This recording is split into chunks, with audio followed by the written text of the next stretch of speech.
We're talking all things Husky Ticket Project, football, and more. You're locked on.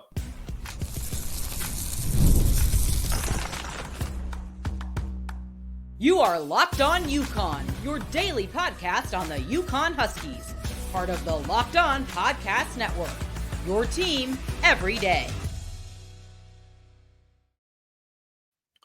Thanks for making Locked On UConn your first listen every day. We are free and available wherever you get your podcasts and on YouTube, part of the Locked On Podcast Network, your team every day. Before we dive into today's show, just want to take a quick moment to ask for a small favor. If you're enjoying the content, please take a second to subscribe and follow the audio versions as well. So that's subscribing to the YouTube page and following our Apple, Spotify, iHeartRadio, Amazon, wherever you get your podcast. Every follow, subscription, and download helps create more revenue for UConn NIL because, yes, Locked On UConn is donating 10% of all revenue to Bleeding Blue for Good. So by supporting this show, you're directly supporting the UConn athletic program's efforts in the NIL world. Thank you for being a big part of this community. We truly appreciate it. Today's episode is brought to you by FanDuel. Place your first $5 bet and you'll get started with $200 in bonus bets guaranteed. Visit FanDuel.com to get started. Okay, on today's episode, you can see the rundown here. We're talking Husky Ticket Project, and I have a special guest for us today. We're going to bring in Kevin Solomon of Husky Ticket Project. What's up, my friend? I want to jump right into it, man. I was so enamored when I first learned about Husky Ticket Project. 100% late to the party, but I'm here nonetheless. What inspired you and your fellow cohorts to get involved and create Husky Ticket Project, and what's the mission behind it? Well, first of all, Mark, thanks for having us on. Been a long-time listener, so first-time appearance here. I'm really excited about that. But Husky Ticket Project started back in 2017. I had graduated in 2014 and 2015, and I moved to the city with a bunch of my friends from college, and it was the heyday or low point, I guess I should say, of UConn's time in the American Athletic Conference. Stadiums and arenas were empty. The team's performance was slipping kind of across the board. And we're watching these games on TV in front of half-empty gyms and half-empty stadiums thinking, what else can we do to help out, right? Like the athletic department is struggling. We got no money. Fans don't want to come see us play Tulane on a Tuesday afternoon. So, we obviously wanted to get up to campus more, but being in New York City, distance-wise, just logistically doesn't make sense. So we kind of put our heads together and said, what if we try to raise some money and send kids to games in our place? We had a goal of $3,000 that first year, and we doubled it. We raised $6,000. So that led to about 600 kids going to games. We basically cost out $10 per ticket for each event, and from there we kind of knew we had something. The next year, $6,000 turned into $10,000, and then $10,000 turned into $150,000. And we sit here today, just continue to grow, continue to work with some really, really great organizations, and really excited for some of the things we have on tap for the future. That's awesome. Can you share some of the impact the project has had on UConn fans and the community as a whole? Yeah. So when we started this thing, right, we were just thinking about getting people to games. Right. The secondary stories that we started hearing about some of these kids who, a lot of them are underserved in the community, right? They don't have opportunities like this to go to games. They don't think about college. They don't think about what comes after high school or whatever step of life they're in. So we started hearing stories immediately about kids and their aspirations for college. Big Brothers Big Sisters is a big organization that we work with in Connecticut. And that's exactly the type of thing that started to come out of this, right? Kids fell in love with UConn. We had a story recently where a kid attended his first UConn men's basketball game, and he told his big brother that it was the best day of his life. These are the types of things that we didn't, necessarily think about when we set out to do this, and it has become our driving force and continue to make this thing grow and become better and better.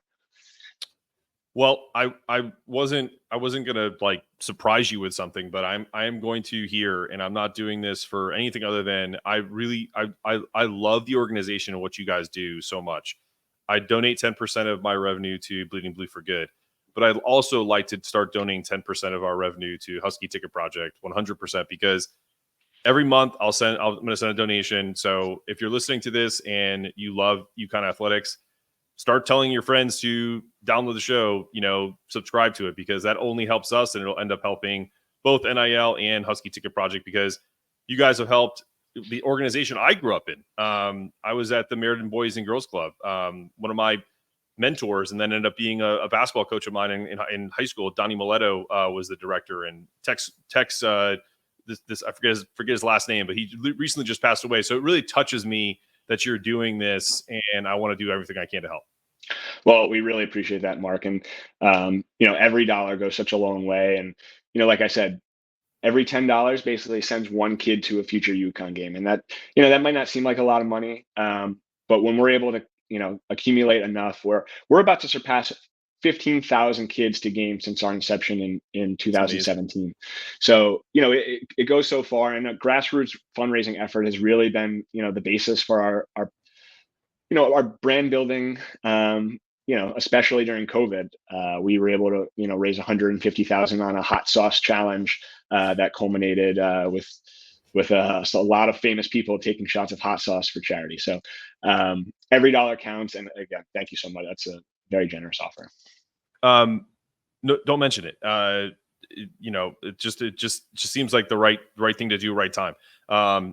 Also want to ask, what's next? Like, what's, before we move on to the fun stuff, learning about, your time at UConn, some of the football things, the fun stuff about Husky Ticket Project. Like, what's any exciting initiatives in the future? What's on the horizon? Yeah, I mean, we've recently had some really fun and exciting events. This past summer, we had an event with Andrea Hurley, where she hosted a New Jersey Housewives watch party and educational experience for our fans.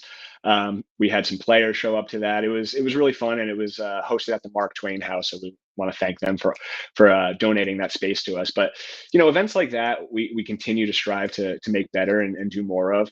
We recently partnered with Bleeding Blue for Good and Store Central on their tailgate before the FAU game, and those are events that we get the community to come out together. It's not necessarily about raising money, which obviously is always very important, but it's like I said, it's about brand building. So we will definitely have some more pregame events as basketball season starts to come. We're looking to we did a golf outing a couple of years ago. We're looking to do that again in the spring. So lots more to come, but when Husky Ticket Project throws a party, we always have a good time. So be on the lookout for those things. I love it. Well, when we return, let's get to know Kevin a little bit more. UConn alum, baseball player, a lot of football roots in his family. So let's take a break, and we'll come back and talk about it. What's up, everybody? Game time here, UConn fans.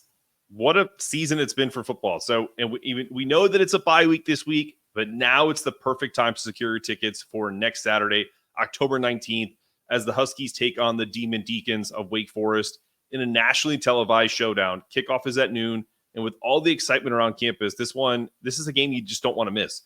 Plus, I know that the university is doing like buy one, get one free tickets. So this actually may be a tougher ticket on a game time, and that's why you have game time. It's you can find whatever you need. There's a deal just for you. Use the code LOCKEDONCollege at checkout for $20 off your first purchase. Don't wait. Get those tickets now and be part of the action as UConn takes on Wake Forest. Promo code LOCKEDONCollege for $20 off. Remember, get in the game and let's show our Huskies some love. Back on Locked On UConn. Let's get Kevin back on the program. There he is. All right, Kevin, you just heard my game time promo. Excited about UConn football is probably an understatement. I think for all of us fans.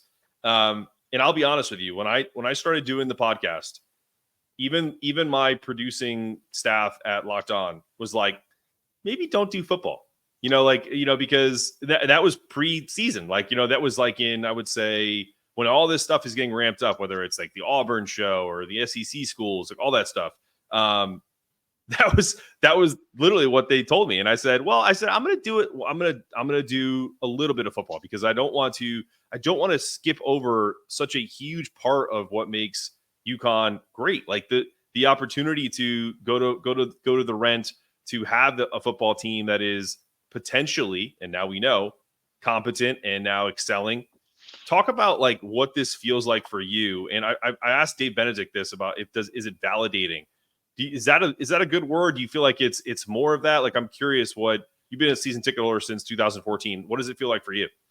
Yeah, I mean it's a long time coming, right? I grew up and eventually went to UConn during the Big East heyday, right? Like UConn was competitive. We were the fastest growing Division I FBS football program. The rent was sold out almost every game. Those first 10 years of Rentschler Field, we had max capacity almost every game. So I went to school during the 2011 Big East Championship, 2010, 2011 Big East Championship, and yeah, it's basically been all downhill from since then until the last couple of years. And what Jim Moore has been able to do with NIL, I think he's got a great mix of senior leadership, guys that he's kind of helped grow from the start, and the new transfer guys that have come in, who have kind of helped with the influx of talent. I think it's a perfect combination, and to kind of see it, you had your ideas going into the season, and after that Maryland game, I think we all kind of like took a step back and got a Sure. little worried. Yep. Totally agree. But the team has delivered, and I think continuously, week in and week out, it's not going to be a straight linear, increase in performance, but it might take a little bit of a stock market kind of dip here and there. But Sure. We're definitely headed in the right direction, and it certainly feels good. Yeah, and it started to trend that way. Before I even ask you about some of your game day traditions, you're talking about like the stock market trend. I thought, and people have commented on this on the YouTube channel. It's pretty funny. They were like, I think we have the Zanetto FanDuel curse, because I was all week, I'm like, hammer that minus 17. Well, you were like do 52. It. You were like 52-10 score prediction going into Temple. Yeah, I mean, and I have experts on. We had Joe Arruda on as one of the beat reporters, and we literally sat here and looked at the stats and said, there is absolutely no way that we're not going to be able to run the ball against this team. And of course, as whenever you talk like that, it's inevitable. So I'm sitting there on Saturday, frustrated, and went from frustration to euphoria. I apologize to the people that took my betting advice. Don't do it again. But man, that's a game we lose. Even last year. I think this team has really shown that toughness, and it's such a great thing to see. I'll have to. So now, your dad played football. Yes. At UConn. He was there. He played football 73-74. Back in the 70s, a lot of different time than the current UConn football that we're experiencing. But yes, early 70s. What's UConn like tradition for you guys? What's game day like? I'm curious. Like, you guys have kind of a tradition that you guys deal with on a weekly basis. Yeah. So we're probably the only psychopaths that wake up for a noon game at 4:00 in the morning, drive all the way up from New Jersey, get to the rent around 8:00, and start tailgating. Our tailgate crew is starting to grow a little bit more and more as the wins start piling up. But it's a fun tradition, right? Like it's a lot easier to support a team when they're good. Of course. But we've been doing it for the last 10 or so years, and it's a nice little bonding thing that we have, and something that we can commiserate on or celebrate together. And it's really fun. We've accumulated a lot of new toys too with the grill. We got a TV set up. We have a little generator going. So it's a little bit of a hobby for us, but it's definitely a good time. That's fantastic. Listen, you're not a psychopath. That's genuine love for the school you went to, for the team that the community you serve, and also the legacy of your father, right? I mean, that's just a fantastic mixture of all of that. And yes, it does help to do this on a year, especially when UConn's on the upswing. But I mean, tailgating is fun anywhere. I mean, well, we always win the tailgate, so there's that's right. No denying that. Yeah, so. Absolutely. You're on the advisory board for Bleeding Blue for Good. This is kind of not like out of left field, but UConn football has used NIL very strategically and help shape their football program. How do you see it changing with some of the things that are coming down the pike with revenue sharing model? Potentially, I know that I think there's a court case going on like currently, right? And I'm just curious how that, in your opinion, where you think that's all going to shake out.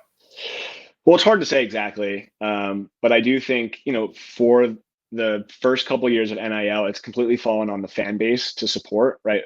Bleeding Blue for Good and Store Central and all the other collectives have used fan support and fan donations to raise money. I think in the future, the way this is moving could become a combination of falling on the fans, but also falling on the schools, and as a state school, obviously the state itself. So it'll be very interesting. I think in terms of the way that UConn is allocating their NIL, like it's definitely going to be a Moneyball situation, right? We saw it a little bit last year with some of the players that left, and some of the players we got. You're gonna have to, with success, you're gonna have to kind of identify which players are important to keep on your roster, and which ones you might be able to replace at a price tag that is more fitting for your team. So it's definitely it's changing every year, it's changing every month. But so far, I think what Bleeding Blue for Good and what Store Central has been able to do is putting us in position to be very competitive moving forward. Yeah, Store South is Madison Square Garden. That's a good slip. You don't have to apologize for that.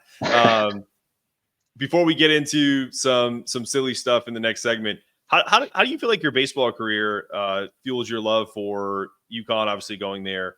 And what keeps you coming back as a fan and doing all the things that you do with Husky Ticket Project? Yeah, I mean, so growing up, like we mentioned earlier, my dad played football at UConn. So growing up, I always wanted to go to UConn and be like him, whether that was playing a sport. I grew up swimming and playing baseball, and that was my lofty goal as a child. I always said I wanted to play sport at UConn. I was lucky enough to be recruited by Jim Penders my junior and senior year in high school, and I committed to UConn. And for the first couple of years of my college career, I got to play with George Springer and Nick Ahmed and Matt Barnes, and those were guys that obviously had high level success in the major leagues. And after my playing career was over at UConn, I got into sport marketing, and I started working in the athletic department. And I think that's really where my fandom took off. After graduation, I worked as a grad assistant and a marketing assistant in the marketing department. I got a feel for what it was like behind the scenes, marketing, game day operations. And then once I got out of this sport business, which is a crazy place to work, that's really when you start loving sports again, because you get to, like we said, we like to go to the tailgates, get to go to the pre-games, enjoy a beverage or two at the event. And along that same time, UConn wins men's national championship. They win 4 women's national championships in a row. So the success was at an all-time high, and it's really what brought me to loving UConn. For sure, man. Yeah, I think there's some really cool connections between you and your father's connection and mine. I've had my dad on the show, like at the very beginnings of it, when I was just starting out, and he's the one who really kind of brought me the UConn basketball love, like that. Especially when Jim Calhoun got here, that was like his guy. And it's just such a cool moment to like share some of these moments with your father, especially because I know I do it too. Like I call my dad every day, and what do we talk about? UConn. Yeah. Like, so now, and now he's like, so you're like the guy now. Like, what's, what do you know? Like, who's coming? Like, what's the, how's practice? Like all that stuff. So it's become less about, his opinion, and he's asking me questions now. So it's kind of pretty cool moment for me. Yeah. And going back to Husky Ticket Project, right? That's the whole foundation for why we're doing this thing. Our love 1,000%. For the school and for sports in general is so much rooted in family. And for kids that don't necessarily get that opportunity, we're trying to help them get that opportunity and enjoy that experience. So that's what it's all about. For sure, man. Well, we're going to take one more break and then come back, and we're going to settle a pizza debate here with Kevin, and also talk a little bit of who he supports. I want to break some UConn fans' hearts with maybe some of his fandom. We'll return after this. Hey, NFL fans, you can start this season with a big return on FanDuel, America's #1 sportsbook. So when you get a hunch in the middle of a game, you can check out the latest stats, and we use live play-by-play on that screen. So it's actually where you place your bets on that exact same page. So you can actually you get a hunch for a parlay and then put in your bet right there. You'll get started with $200 in bonus bets guaranteed when you use your first $5 bet. That's FanDuel.com, America's #1 sportsbook, to get started.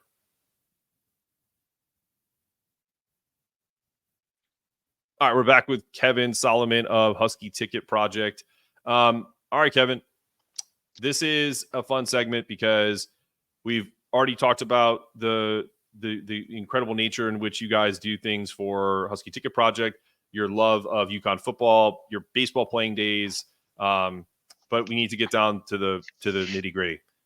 New Jersey versus Connecticut. You're from Wayne, New Jersey. What's your take on Connecticut pizza, in particular New Haven pizza, and New Jersey? Well, let me just say first, Frank Pepe's is a very valued partner of ours at Husky Ticket Project. So yes, that's true. The disclaimer is their pizza is above and beyond the best pizza in the world. But as Kevin Solomon, New Jersey, New York pizza, nothing's better than a slice out of the oven fresh from a pizzeria. So you're gonna be hard pressed to get me to move to the Connecticut pizza side for that one. But I enjoy all kinds of pizza. I think it's different, right? Like I have one of my best friends lives in New Haven and frequent New Haven, and we do a little bit of a pizza tour here and there. So still haven't gotten to try Sally's. Every time we go, there's like a 2-hour line, so we haven't been able to get in there yet. But I think we've hit most of the other spots in New Haven, and I like it. There's nothing wrong with it, but it's not like a hot slice out of the oven Jersey pizzeria. Yeah, I think what, and this isn't even like I'm not trying to convince you. I think there's a difference because I've lived in the city. I have tons of friends who are Jersey people, Long Island, and so the difference though is when I lived in New Haven before I moved to New York, I lived right across the street from Modern Pizza. And so, right around the corner from Sally's and Frank Pepe's. So it's one of those things where, God, Modern was my favorite, and still probably to this day is. You could easily sell me on Sally's or Pepe's as the #1, and for your purposes as a sponsor, maybe Pepe's is #1. But I think for me, I loved Modern because I'm a toppings guy, and they had so many fantastic specialty pizzas. Like the Italian Bomb was my absolute favorite. Oh my God. Thinking about it makes my mouth water and makes me miss living in the state of Connecticut more and more every day. But yeah, it's one of those things where you're right. New Jersey pizza has 100% has its place at the beginning at the table, but I just don't think it beats New Haven as a whole. Like you can even take Connecticut as the state out of it, but New Haven is its almost own entity because there's nothing like it. Not to have those three that have been like top 10 in the world right next to each other. Yeah, I mean, listen, I'll give it to you, but the one thing that you're not getting is bagels. The Jersey bagels. No, absolutely not not. Even a question over there. Yeah, we can agree on that all day because I lived in the city and there was absolutely nothing better than a New York bagel for sure, 1,000%. All right, that's one thing. Now you're a Jersey guy, as we know. Giants or Jets fan? I am a Giants fan. Not like being a Giants fan or a Jets fan is any better these days, but I am a Giants fan. That's true. I'm very proud of you, as I am too. I used to do a Giants podcast with some buddies, and I loved it. It was so much fun. But yeah, the Giants have been a love of mine as well, so we're on the same page there. Mets or Yankees? Yankees through and through. Although I've been watching the Mets a lot too. They're a really fun team. They are full of energy. Until we get to the World Series and a potential Subway Series, I'm rooting for both teams. But I've been a huge Yankee fan my entire life, obviously with baseball, my first love. So Yankees through and through. Who was your favorite player growing up with the Yankees? Derek Jeter, no question. I think, you talk about position. I grew up playing first base. Tino Martinez was my guy. So yeah, definitely some nostalgia in those 90s, early 2000s teams. For sure. You mentioned this earlier. I'm still going to ask the question because you brought up a event that you did with Andrea Hurley. You obviously you guys are all from Jersey. Do you feel like that that maybe helps you connect a little bit with her on a personal level to kind of, I mean, obviously you're helping kids out. Like that is it's probably the best thing that you could possibly do. But also you have that shared, area where you grew up. Do you think that helps a little bit, or just kind of, at least for the introduction piece? Yeah, I think so. I mean, I think it helps understand the real mind behind Andrea. And listen, we've all Sure. listened to Andrea on podcasts and interviews, and she can be wild at times. But the one thing that everyone should know about Andrea is that she is so willing to help out, especially when it's for a cause that's bigger than herself. She, has since we connected early on in her time at UConn with Husky Ticket Project, she has constantly been a driving force in trying to help out everywhere she can. I know she volunteers at the Connecticut Children's Hospital. She wants to do more too, and that's the Right. crazy thing. You don't see that from someone in her position. She wants to be in front of the community. She wants to help out. She wants to use her platform for good. And I think I think that if we talk about Jersey a little bit, I think that has to do with her roots of growing up around here. So we can't say enough good things about Andrea and what she's done for our organization and just for the community in general. So we're really happy to have the Queen of Connecticut stay home as we almost saw her potentially leave this summer. Yeah, that was a rough few days. But after being the tea leaves, kind of felt comfortable. But you never know. Like people, such a good opportunity for Dan, but obviously glad he chose to stay with. I feel like where he belongs, right? Well, yeah, that's great about Andrea. She seems like a great person, and I'm it's glad to hear. It's good to hear that you are working with her and she's trying to do more stuff. It's fantastic. Before we wrap things up, if you had to give me maybe like one personal memory and then like one fan memory? So like maybe like a baseball memory you had at UConn, and then also a fan memory of favorite sports memory from UConn. Like what would be those two things? Yeah. So my freshman year, UConn won the Big East regular season championship for the first time in our history. So, that was obviously a huge accomplishment, especially for Jim Penders. After all he's done since then, you talk about turning points with the football team. That was a pretty big turning point for us around that time. So, what he's been able to do in stores and in the Northeast is unheard of anywhere else. So, playing with guys like George Springer and Nick Ahmed, you know, you hear hard work, but you see these guys putting in the work and you understand what hard work actually looks like. George Springer I always say this, he was by far the most athletic person I've ever been around. He could do a standing backflip, standing still, right? So, my experience on the team, obviously from a performance standpoint, didn't end up being where I was hoping it would go, but just the learning lessons that I got from being part of that program for 2 years is unmatched. And you ask about kind of my favorite UConn sports memory. I could say the 2014 national championship when I was a senior. I could say the 2011 men's basketball national championship when I was a freshman. I could say 23 when I went out for one of our latest two national championships. But I think the unexpected answer, I should say, when I was being recruited in 2009 to join the program, as a potential student athlete, you get free tickets to UConn events. And I was able to take advantage of that for some basketball games and some football games. But my dad and I drove up after school. UConn was playing South Florida in the snow, and they ended up kicking a field goal to win the game as time expired. And I think that was one of my first UConn memories as a fan in the stands, and I think that's one I'll never forget. So we'll go with that one. Well, I would imagine this past game where that scoop and score, there was probably someone in your position that's being recruited that was in the stands, maybe for another sport, that may have that memory entrenched in their brain, and they'll talk about it for years to come. So that's a great answer. You're a great guest. I'm happy to be working with you guys. I want to we'll figure out the details on that as far as the donation stuff. But I'm really excited to have you on and talk Husky Ticket Project and UConn in general. Mark, thank you so much. Obviously, again, thank you for your generosity. For those that are looking for us, we're on social, Husky Ticket Project. We have a website, huskyticketproject.com. Can't thank fan community enough. Like I said before, we're just going to make this thing bigger and bigger. And be on the lookout for the Wake Forest game. We have almost 750 kids going to the game in the Husky Ticket Project section right behind the end zone. So if you're at the game, make sure you stop by and say hello. Awesome, man. Well, this has been another episode of Locked On UConn. For Kevin Solomon, I'm Mark Zanetto, asking you to stay locked in, always stay locked on, and keep those toughness meters rising. And as always, go Huskies.